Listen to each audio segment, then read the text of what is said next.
A day in my life as a worker in Israel.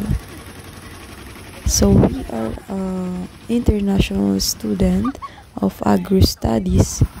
So ito po ay programa ng Israel na kung saan ang mga Filipino graduate of agriculture is nabigyan ng mga oportunidad na makapagtrabaho sa Israel.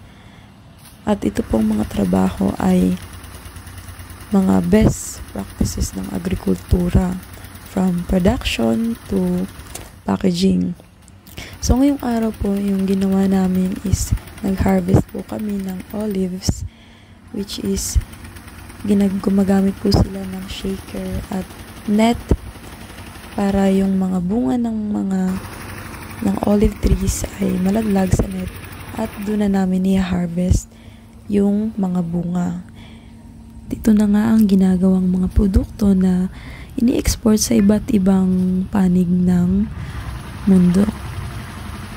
Mahirap maging farmer sa ibang bansa, ngunit sulit naman kung sumahod.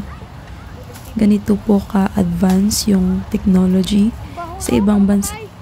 Pinupukusan nila ang pagiging advance at progressive in terms of agriculture production.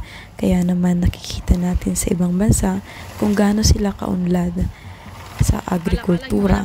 Kahit ang Israel ay isang desyerto, pero ako'y namangha sapagkat napakaraming tanim, fruit trees, horticulture crop, agronomic crop na makikita natin sa Israel.